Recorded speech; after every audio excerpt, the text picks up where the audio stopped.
ছাত্রীকে বোরখা খুলতে বাধ্য করার দৃশ্য নিয়ে তোলপাড়।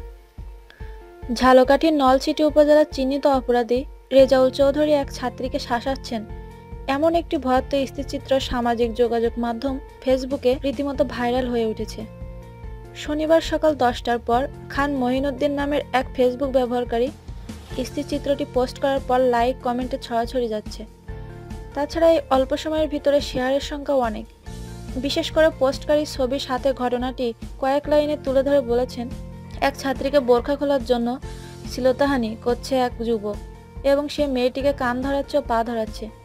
ওই কমেন্টের প্রেক্ষিতে অনেকে এই সন্ত্রাসী যুবককে গ্রেপ্তারের জোর দাবি রেখেছেন প্রশাসনের কাছে। ছাত্রীকে ভয় দেখানোর ঘটনায় অন্তত 4 যুবক ছিল বলে দাবি করে পোস্টে তাদের নাম তুলে ধরা হয়।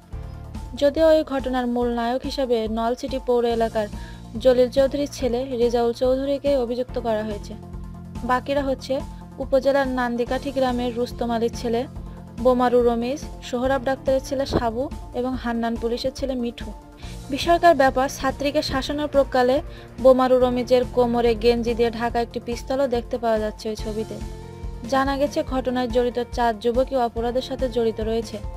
তাদের মধ্যে রমিজ একবার বোমাসহ পুলিশের হাতে গ্রেপ্তার হয়েছিল, যে কারণে তার নামের পূর্বে উপজেলাবাসী বোমারু শব্দটি জুড়ে দিয়েছে। সে বোমারু রমিজ নামে পরিচিত। তবে ছাত্রী শ্লীলতাহানির পুরো অভিযোগ অস্বীকার করে বাহিনী প্রধান রেজাউল চৌধুরী বলেছেন, বিষয়টি অনেক আগের, কিন্তু স্থানীয় একটি মহল তাকে হয়রানি করতে এখন নতুন করে কৌশল নিয়েছে।